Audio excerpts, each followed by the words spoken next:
Mislim da nikad nisam seo minut posle neke trke da odmah napravim video, zato što niko i dalje dovoljno ne priča o tome koliko je đubre postao MotoGP kao šampionat. Mislim, ova trka je katastrofalna trka, samo 10 vozača je završilo trku, padali su svi redom. Razloga ima puno, međutim, pravila i cela atmosfera u MotoGP-u jesu razlog zašto se ovo dešava. Tokom vikenda je dosta padala kiša, timovi nisu mnogo vozili po suvom, jednostavno nisu uspeli da skupe podatke da voze po suvom. Što je kraća sesija, to motori i gume rade bolje, međutim, kada se produži, kao što je nedeljna trka, jednostavno oni koji imaju manje podataka prođu gore i vozači padaju, rizikuju povrede i tako dalje. Nije samo problem u ovoj stazi i u ovom vikendu, cela sezona i već cela ova era MotoGP-a previše povređuje vozače, zato što morate mnogo da se oslanjate na kompjuter i što najgore, to nije kompjuter koji radi tu na licu mesta, kao neki primitivni traction control ili tako nešto. Taj kompjuter radi tako što koristi podatke sa prethodnih trka, prethodnih godina,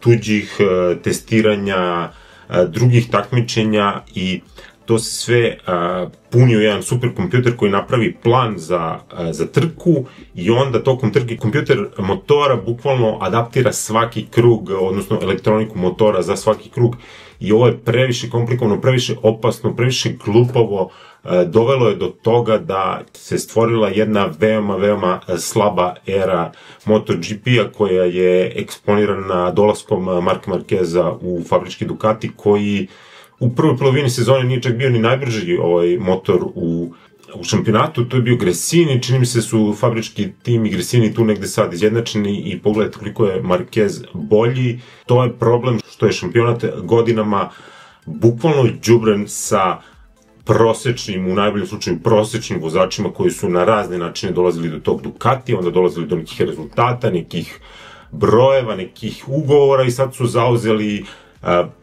pola šampionata ili vozi Ducati ili vozilo Ducati pre samo godinu, dve i jednostavno to su sve prosek vozači, Banjaja je prosek, Martin je prosek i to pričamo o svetskim šampionima.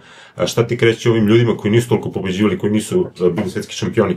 I kada imamo ovu situaciju kao što je ovog vikenda bio Sachsenring, dobijamo ovo da ljudi bukvalno ne mogu da završe trku. Nije bilo ulja na stazi, da, sad pred bukvalno puštanje snimanja kamere čujem da jednostavno gume nisu bile dovoljno dobre, da ta tvrda guma nije bila dobra za ovaj pad temperature. Međutim, to je sve deo celog ovog šampionata, da jednostavno ne smete toliko da se oslonite na kompjuter, da ne smete toliko da se oslonite na gume koje ne trpe da se vozi iza drugog vozača, da se promeni temperatura par stepeni gore do dole, jednostavno toliko stvari ne valja oko ovog MotoGP-a i ja sam to pričao prethodnih godina, međutim niste hteli da slušate zato što ste bili zadovoljni jer prethodnih godina Mark Marquez nije pobeđivao, nije osvajao titula i bili ste zadovoljni. Međutim, već sam apelovao jednom na vas, iskoristite vašu mržnju prema Marku Marquezu, da ovo što sad gledate, da konačno otvorenih očiju vidite u kakvoj je krizi MotoGP,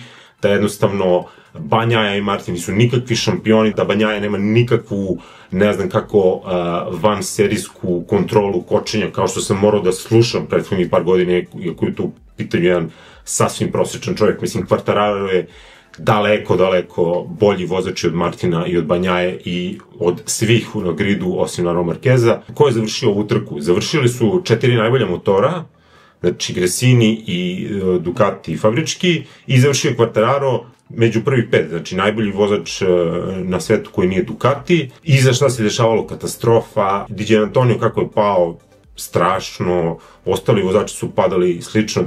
Kad ste zadnji put videli da neko pada na stazi, da to liči kao da je ulje na stazi, a da nije ulje na stazi. I što je najgore od svega, o ovome se ne priča, pravila se ne menjaju, skoro da se ne menjaju uopšte ili se najavljuju za neku 27. i ne znamo šta će to u 27. da se desi. I što je najgore situacija od svega, ova elektronika i sva ova pravila su dozvoljena skoro jednu celu deceniju i nikome nije palo na pamet da to nešto preispita, da promeni. Bukvalno je Ducati jedini eksploatisao mogućnosti sa elektronikom i sa ovim pravilima i zasluženo kao tim pokupio sve ove pobede ili titule, ali smo sada došli do situacije da zaista imamo jedan užasan šampionat gde nije problem što Marquez će da pobedi, problem je što ljudi ne mogu ni da ga prate, ne mogu da završe trku iza njega. Kako je sve ovo počelo? da li ovo video uopšte se bavimo o tome kako je sve počelo? Jednostavno, naravno da je ovo sve inicirao Marc Marquez. Preuzeo je Stonerov motor i došao je u zlatnu eru MotoGP-a. Nikada MotoGP nije bio bolji od neke 2005. do 2015. godine. Znači imali smo Rosija, Lorenza, Stonera, Petrosu i na kraju Marqueza i čak i oni vozači iza Dovizioso su bili fantastični. Međutim, šta se onda dešava? Marquez kao takav čini da Honda postaje svake godine gora i gora, zato što jednostavno moraju da ga slušaju kako on hoće da namesti motor, a to njegovo nameštanje motora vremenom pravi da motor bude gori, kao što čak možemo da vidimo i sa fabričkim Ducatijem ove godine. Pedrosa odlazi iz tima, nema više ko da razvija tu Hondu, Marquez otvoreno kaže da ne zna da razvija motore, on samo može da zahteva nešto da mu oni nameste, oni ga slušaju zato što čovjek pobeđuje.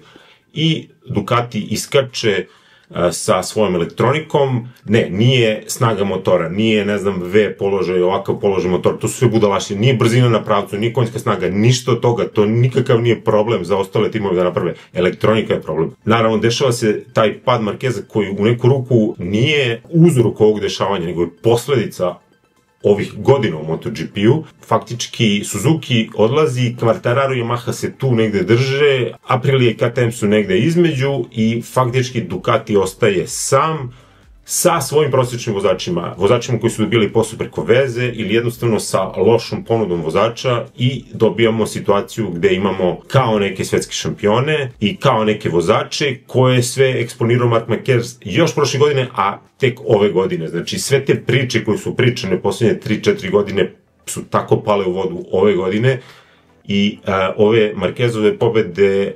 eksponiraju ovaj šampionat kao veoma loš.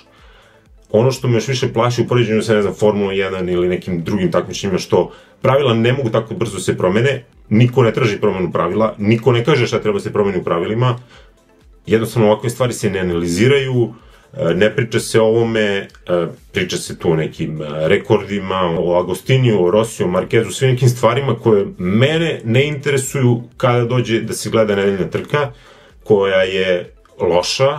Sprint je uvijek bolji zato što je kraći i manji su ovi faktori vezani za elektroniku, takođe kvalifikacije u tu elektroniku ima još manji faktor, pogledajte Quartararo šta može u kvalifikaciji na jednom krugu. Moje, bez ikakvog premca, omiljeno takmičenje ikada je, već sam jednom rekao, dotaklo dno, ali izgleda to dno je još dublje i dublje i nema nekih indicija kako će to da se promeni. Ne računajte da su Honda i Yamaha u šampionatu, oni ne učestvuju, oni su samo nekim ugovorima tu vezani, jer jednostavno način na koji se pobeđuju u MotoGP-u, pričao sam o ovome, način na koji se pobeđuju u MotoGP-u nije način koji možete da prenesete na svoje fabričke motore. Znači, putničke, odnosno motori koji ljudi mogu da kupe i samim tim Honda i Yamahu ne interesuje taj razvoj, ulaganje u superkompjutere, u AI, u te stvari, njih to ne interesuje, možda nemaju para, možda ne žele i da bi se MotoGP vratio na prave noge, moraju da se postave pravila gde će što više elemenata sa motora moći da se primeni na fabričke motore i onda će tu da dođe i Suzuki, i Kawasaki, i Honda i Yamaha da se vrate, da se vrate, oni ne učestvuju u ovom šampionatu, moramo da pozovemo i BMW i ostale proizvođače, ovako Ducati igra svoju igru koja je cela ta, da kažemo, šarada je eksponirana za one koji nisu primetili da je to šarada prethodnih godina sa dolaskom Marka Marqueza koji jednostavno je svojim neverovatnim talentom pokazao koliko je ovo đubre od šampionata.